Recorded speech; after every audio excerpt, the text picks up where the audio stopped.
اعوذ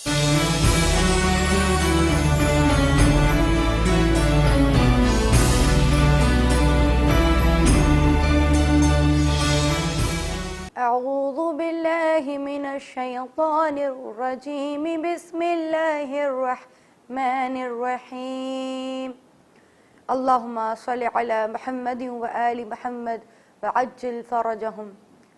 آپ قرآن پڑھیں کے ساتھ میں ربیہ فاطمہ آپ تمام ہر دل عزیز سامعین کو میری طرف سے السلام علیکم ورحمۃ اللہ وبرکاتہ۔ کیسے ہیں آپ سب؟ یقیناً انشاءاللہ اپنے اپنے گھروں میں درست طبیعت کے ساتھ، اچھی حالت کے ساتھ، خدا تعالیٰ کی امان میں، 14 معصومین کے سائے میں، ان کی پناہ میں خوشحال و آباد ہوں گے۔ سامعین کرام، سامعین قدر، آپ جانتے ہیں آپ کے سامنے ایک مقصد کے ساتھ میں بیٹھی ہوں۔ وہ مقصد ایک ہی مقصد ہے کہ ہم تمام لوگ قرآنی فکر کی جانب خود کو روا دوا کر سکیں۔ ہم بہت سی چیزوں کی فکر کرتے ہیں نا دنیا میں، ہمارے لیے بہت سی چیزیں امپورٹنس رکھتی ہیں۔ ہمارا بچہ کب اٹھتا ہے، کب سوتا ہے، ہمارا مال کس حالت میں ہے، اس کی فکر میں رہتے ہیں۔ آج کیا کھائیں گے، یہ بھی بڑا ایک لیڈیز کا سوال ہوتا ہے کہ بھئی آج کیا پکے۔ اس کے علاوہ کل کیا کرنا ہے، کل ہمارا بچہ کیا بنے گا، کل ہماری کیا ضروریات ہوں گی، بہت فکر مند رہتے ہیں نا۔ خدا کی قسم معصومین فرماتے ہیں کہ جو شخص اپنے لیے، اپنے آپ پر دین کی فکر کو واجب کر لیتا ہے وہ دنیا کی فکر سے آزاد ہو جاتا ہے۔ جو اپنی فکر کو دین کی طرف راغب کر دیتا ہے، جو اپنی تمام تر فکروں کو اللہ رب العزت کی طرف گامزن کر دیتا ہے، بخدا قسم وہ خود کو دنیاوی فکروں سے نجات حاصل کر لیتا ہے، وہ خود کو دنیاوی تکلیفوں اور دنیاوی فکروں سے آزاد پاتا ہے۔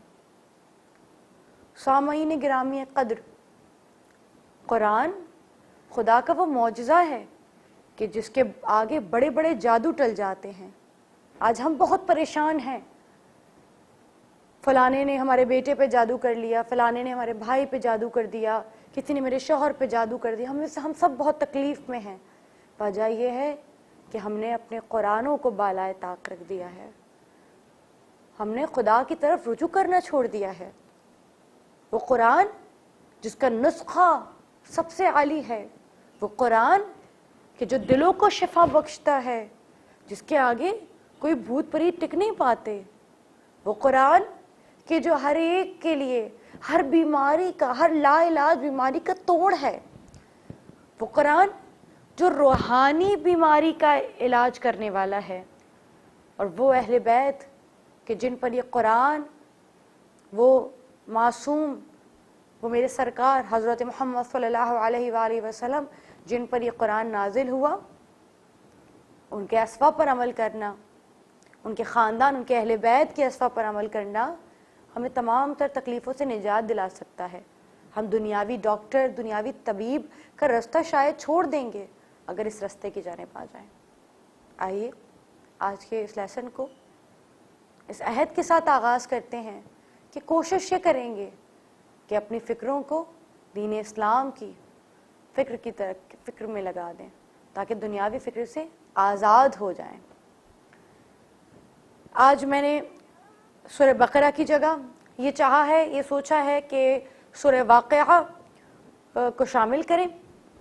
وجہ یہی ہے کہ سورہ واقعہ میں اگر تھوڑا سا آپ کو تعارف دوں سورہ واقعہ کا، تو آپ جانتے ہیں کہ مکی سورہ ہے سورہ واقعہ، اور بڑی بہترین سورہ۔ میں اکثر اس کے لیے کہتی ہوں کہ خدا تعالیٰ نے اس میں اپنی خطابت کے وہ جوہر دکھائے ہیں کہ وہ پروردگار عالم جو عقلوں کا خالق ہے۔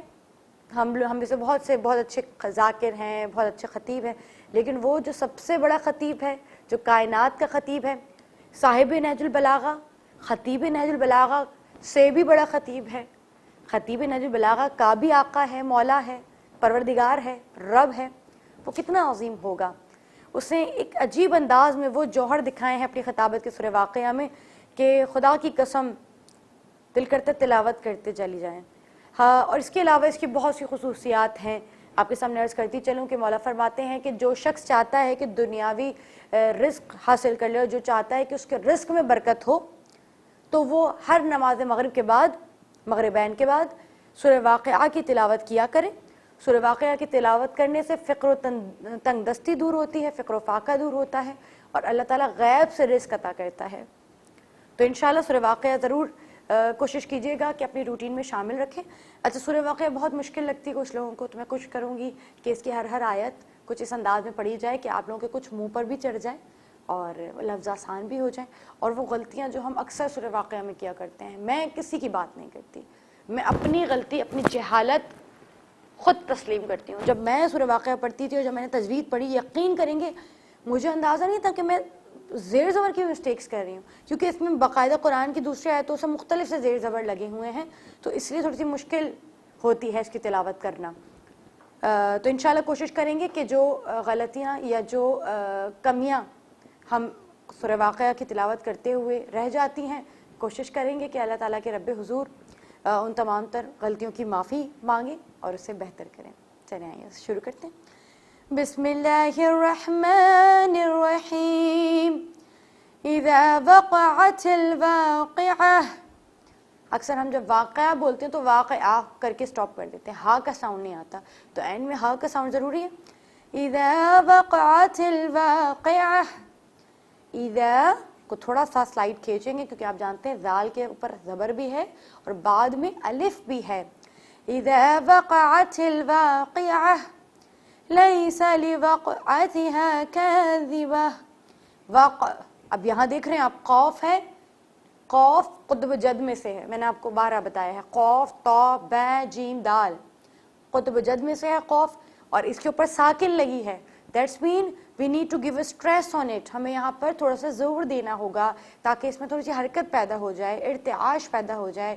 اگر آسان ورڈز میں کہوں تو وائبریشن. مجھے بھی عادت ہے کہ میں تھوڑے آسان لفظوں میں کلام کروں کیونکہ چونکہ میں آن لائن بچوں کو بھی پڑھاتی ہوں، اس میں 3 سال کے بچے بھی ہیں، 5 سال کے بچے بھی ہیں، کچھ ضعیف بھی ہیں، تو میری کوشش یہی ہوتی ہے کہ لفظ آسان ہوں. تو اسے وائبریٹ کریں گے. لیس لوقعتها کاذبہ. کاذبہ نہیں، کاذبہ. اذا وقعت الواقعہ لیس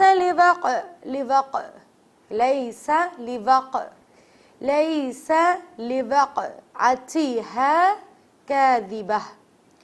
اذا وقعت الواقعہ، واقعہ یعنی واقعہ، لیس لوقعتها کاذبہ. اذا وقعت الواقعہ، ساتھ مل کے پڑھیے، لیس لوقعتها کاذبہ خافضۃ رافعہ. خافی، خفی نہیں، خافی کیونکہ الف ہے اور خو کو موٹا پڑھتے ہیں. خافضۃ وعد وعد. خافضۃ رافعہ، را موٹا. خافضۃ رافعہ. اذا رجت الارض رجا. اذا رجت اذا رجت الارض رجا. اذا رجت الارض رجا. وبست الجبال بسا. وبست الجبال بسا. انشاءاللہ سمجھ میں آ گیا ہوگا. میں کوشش کر رہی ہوں کہ آیتوں کو بار بار ریپیٹ کرتی جاؤں تاکہ میرے پڑھنے والے آسانی سے ذہن نشین کر لیں کہ کون سا ورڈ کس انداز میں پڑھا جائے گا. وبست الجبال بسا فكانت هباء منبثا. اب بہت ضروری امر کی جانب آپ کی توجہ کرنا چاہوں گی، آپ سے توجہ کی طلبگار ہوں اسی بات پہ. فكانت هباء کو کھینچنا ہے، اس کے بعد پر می میں مشدد ہے تو روک کر 2 سیکنڈ کا ناک پہ غنہ کر رہے ہیں، آپ جانتے ہیں. اور اس کے بعد جو بہت اہم بات ہے جو مجھے سمجھانی تھی وہ کیا ہے، آپ کو دکھ رہا ہوگا کہ آپ کے قرآن میں بھی نون کے ساتھ چھوٹا سا میم لگا ہوا ہے. میری کوشش ہے کہ میں آپ کو جس انداز میں تجوید پڑھاؤں کوشش کروں کہ سہل انداز ہو, آسان الفاظ ہوں, لیکن کچھ ضروری باتیں ہیں, کچھ اہم باتیں ہیں, تھوڑی سی مشکل بھی شاید ہو جائیں, لیکن کوشش کریں گے کہ سمجھیں. تھوڑا سا نیا مدعا ہے, نیا پوائنٹ ہے جو آپ کے سامنے لانے لگی ہوں. یہ جو آپ کو چھوٹی سی میم دکھ رہی ہے یہ بے وجہ نہیں ہے کہ قرآن میں کہیں بھی وہ اپنی عربی اصولوں کی وجہ سے میم لگاتے, نہیں, اس کی وجہ ہے. اور اگر وہ وجہ آپ سمجھ گئے تو کچھ قرآن ایسے ہوتے ہیں کہ جہاں یہ قاعدے نہیں لکھے ہوتے, جہاں یہ میم نہیں لکھا ہوتا, تو آپ وہ قرآن بھی پڑھ جائیں گے. میں آپ کے سامنے انشاءاللہ زیارت عاشورہ, حدیث قصہ اور اس طرح کی جو چھوٹی چھوٹی دعائیں ہیں نا جو ہم روزمرہ کے روٹین میں اپنی شامل رکھتے ہیں, انشاءاللہ میں کوشش کروں گی کہ وہ بھی لے کر آؤں. اکثر جو ہم زیارت عاشورہ پڑھتے ہیں نا تو وہاں پر بھی کچھ زیارت عاشورہ میں میم یا اس طرح سے کچھ لفظ نہیں لگے ہوتے, تو ہم پریشان ہو جاتے ہیں کہ بھائی یہاں تو کوئی زیر زبر نہیں لگا ہوا, ہم کس سے ملائیں. مجھے لگ رہا ہے, ایسا محسوس ہو رہا ہے کہ آپ میری بات کی تصدیق کریں گے کہ بہت سی ایسی جگہ ہیں جہاں پہ کچھ نہیں لگا ہوتا. ہم کہتے ہیں یہ کیا کیا ان لوگوں نے کہ بھائی اتنی بہترین ہے اور اس کے اندر جو ہے آپ نے حرکت نہیں لگائی ہے. تو وجہ یہ ہوتی ہے کہ وہاں حرکت اس لیے نہیں لگی کیونکہ وہاں پہ قاعدہ ہوتا ہے, جس قاعدے کی وجہ سے جنہیں وہ قاعدے پتہ ہوتے ہیں انہیں حرکت کی ضرورت نہیں ہوتی, وہ خود پڑھ لیتے ہیں. ان میں سے آج میں ایک قاعدہ آپ کو بتانے لگی ہوں. میم یہ جو چھوٹی لگائی جاتی ہے اس کی وجہ یہ ہے کہ جب نون ساکنہ آئے, نون ساکنہ کسے کہتے ہیں, آپ چاہیں تو ایک کاپی لیجیے, ایک پین لیجیے, آپ اسے اپنے پاس لکھ سکتے ہیں.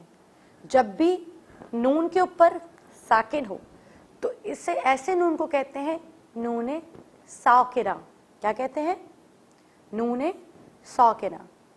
آپ سب میرے ساتھ مل کے کہیے گا, نون ساکنہ. جی, تو ایسا نون جس پہ ساکن لگی ہو اسے کہتے ہیں نون ساکنہ. جب بھی نون ساکنہ کے بعد ڈائریکٹ با آ جاتا ہے نا تو پڑھنے والے کو بڑا مشکل لگتا ہے, لگے من بسا ہوتا, من بسا, تو من سے بے پلانا بڑا مشکل ہو جاتا. تو اسی لیے عربی کا اصول ہے تو وہاں پہ میم چھوٹی سی لگا دی جاتی ہے, نون کو فنش کر دیا جاتا ہے, نون بالکل ختم کر دیا جاتا ہے اور وہاں ہم میم پڑھتے ہیں. ٹھیک ہے, انشاءاللہ بات سمجھ میں آ رہی ہوگی. جب بھی نون ساکنہ کے بعد با نظر آ جائے تو وہاں پر آپ کو چھوٹی سی میم لگی ہوئی نظر آئے گی. اس میم کا مطلب ہوتا ہے کہ نون کو بالکل چھوڑ دیں اور میم کو پڑھیں. جیسے کہ میں بھی آپ کے سامنے پڑھ کے دکھاتی ہوں. فَكَانَتْ هَبَاءً مُنبَثًّا. اب چونکہ مم آ گئی ہے, میم پہ ساکن ہے تو تھوڑا سا غنہ بھی کریں گے. فَكَانَتْ هَبَاءً مُنبَثًّا. انشاءاللہ بات سمجھ میں آ گئی ہوگی. وَكُنْتُمْ أَزْوَاجًا ثَلَاثَةً. اب یہاں پہ کنتم پہ آپ کہیں گے میں نے کنتم کیوں کر دیا. یہاں پہ بھی یہ وہی اصول ہے, جب بھی نون ساکنہ کے بعد, اچھا اب اس کے لیے مجھے تھوڑا سا بریفنگ آپ کو دینی پڑے گی. قرآن کریم میں جہاں جہاں نون ساکنہ آتا ہے, یہ تنوین, تنوین کے معنی ہوتے ہیں دو زبر, دو زیر یا دو پیش. آپ تمام قارئین کو الحمدللہ یہ بات پتہ ہوگی کہ جب آپ کو نیا نیا آپ کو قاعدہ سکھایا گیا ہوگا, آپ کے ذہن میں یہ بات ہوگی, قاری صاحب نے یا قاریہ صاحبہ نے آپ کو ایک چیز بتائی ہوگی, جب بھی وہ آپ کو دو زبر کا قاعدہ بتا رہی ہوں گی نا تو انہوں نے آپ کو ایک چیز بتائی ہوگی. انہوں نے کہا ہوگا کہ دو زبر کے اندر ایک نون چھپا ہوا ہوتا ہے, یعنی اگر با کے اوپر دو زبر لگی ہے تو با زبر با, ٹھیک ہے, اور آگے نون ساکن, با دو زبر بن اور با کو ہم با نون زبر بن, تو ایک ہی بات ہے. یعنی آپ کے قاری نے آپ کو یہ بات بتائی ہوگی کہ دو زبر کا مطلب یہ ہوتا ہے اس کے اندر نون کا ساکن چھپا ہوا ہے. ایگزیکٹلی میں یہی بات آپ کو سمجھانا چاہ رہی ہوں کہ نون ساکن, چونکہ یہ جو میں آپ کو روز بتا رہی ہوں یہ نون ساکن کے ہیں, لیکن جو تنوین ہوتا ہے یعنی با دو زبر مینس دو زبر, دو زیر اور دو پیش, اس کے اندر نون ساکن چھپا ہوتا ہے. تو جب جب آپ کو نون ساکن نظر آئے گا یا تنوین, کیونکہ اس پہ نون ساکن چھپا ہوتا ہے, جب بھی آپ کو دو زبر نظر آئے, دو زیر اور دو پیش نظر آئے اور نون ساکن نظر آئے, انشاءاللہ میں جلدی جلدی نہیں بول رہی ہوں گی, آپ کو میری بات سمجھ میں آ رہی ہوگی. اور جنہیں نہیں آ رہی گھبرانے کی بالکل ضرورت نہیں ہے, میں روز آپ کو بار بار ریویژن کرواؤں گی. اللہ تعالیٰ آپ کو, ہمیں تمام لوگوں کو آپ کو سمجھنے کا, مجھے بولنے کا, مجھے پڑھنے کا اجر دے. تو جب بھی نون ساکنہ یا تنوین, پھر بتا رہی ہوں, دو زبر دو زیر دو پیش, تنوین, تنوین کے بعد جب بھی با آ جائے تو ہم اس پہ میم لگا دیتے ہیں. میں نے آپ کو تھوڑی دیر پہلے بتایا, اسے کہتے ہیں اقلاب کا قاعدہ. کیا کہتے ہیں؟ اقلاب کا قاعدہ. آپ چاہیں تو لکھ سکتے ہیں, میں بار بار اتنا اس لفظ کو بولوں گی انشاءاللہ کہ آپ کو یہ لفظ یاد ہو جائے گا. اسے کہتے ہیں اقلاب, ٹھیک ہے. اور جب بھی تنوین یا نون ساکنہ کے بعد, پھر کہوں گی ریپیٹ, تنوین یعنی 2 زبر 2 زیر 2 پیش یا ساکن لگاؤ نون پر, اس کے بعد کچھ لفظ ہیں. وہ لفظ کون کون سے ہیں؟ ان لفظوں میں شامل ہے تا شامل ہے, ان لفظوں میں فا شامل ہے, ان لفظوں میں قوف شامل ہے. حروف حلقی کے علاوہ تصور کیے جاتے ہیں, حروف حلقی کے علاوہ اور یرملون کے علاوہ, یہ بھی میں آپ کو بتاؤں گی یرملون کیا ہے. جب ان کے علاوہ کوئی لفظ آپ کو نون ساکنہ کے بعد دکھے گا تو آپ کو نون کو مخفی کر دینا ہے, یعنی نون کو چھپا دینا ہے. لائک ابھی آپ دیکھیں میں نے پڑھا ہے وَكُنْتُمْ, آپ نے دیکھا میں نے کنتم نہیں کہا, میں چاہتی تو میں پڑھتی وَكُنْتُمْ أَزْوَاجًا ثَلَاثًا, میں نے یہ نہیں کہا, میں نے کہا وَكُنْتُمْ أَزْوَاجًا ثَلَاثًا. اب ازواجن 2 زبر ہے نا جن میں, اس کے بعد بھی سا آ رہا ہے, تو میں نے یہاں بھی نون کے جن کو چھپا دیا. میں نے یہ نہیں کہا وَكُنْتُمْ أَزْوَاجًا ثَلَاثًا, میں نے کہا وَكُنْتُمْ أَزْوَاجًا ثَلَاثًا. میں نے دونوں جگہ نون کو مخفی کر دیا. انشاءاللہ اگلی کلاس میں آپ کو اور ڈیٹیل انداز میں یہ سکھاؤں گی کہ یہ اخفا کس طرح سے کیا جاتا ہے, تنوین اور نون ساکنہ کے احکام کیا ہیں. ابھی مجھے اجازت دیجیے, انشاءاللہ جلدی آپ کی خدمت میں دوبارہ آؤں گی کچھ نئے قواعد کے ساتھ, تاکہ ہم قرآن کو صحیح انداز میں پڑھ سکیں. وآخر دعوانا ان الحمد للہ رب العالمین, والسلام علیکم ورحمۃ اللہ وبرکاتہ.